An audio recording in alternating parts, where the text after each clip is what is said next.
Yeah.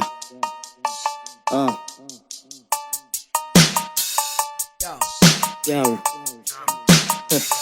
Di sa pagmamayabang, kasi sa totoo lang hindi ako sinungaling, nagpakatotoo lang. Etong mga sinasabi ko puro totoo lang. Walang peke na kasama men, puro totoo lang. Dati di ka naniwala, ngayon men eto na ang dati mong tinatawanan na akala mo buang. Di ka makapaniwala nung makita mo ko nang gulat ka, kasi bigla na lang ako na kuminang. La akong pakialam niya kahit na madami nang nagsasabi sa'kin na nagtutulak daw ako ng mga haters, nagagalit na pasabing tanginang. Mga bitches lumalapit, gusto niya siguro ng isang malupit naman, tapos bulsa may laman. Gusto lang naman yumaman, wag mo ko pakialaman. Kung gusto mo na malaman, sige pakiramdaman. Pag sindi ko ng halaman, lumawak kaalaman. Kilo-kilo na yung hawak, hinahanap ka naman. Sana walang mapahamak, delikado pa naman. Kaya lagi tong mautak, kontrolado ko naman. Kahit saan ako tumapak, pare papalag naman. Basta ba magkakapera, pare lalapag naman. Pag hindi ako kikita, pare alam mo naman. Hindi mo ko makikita, pare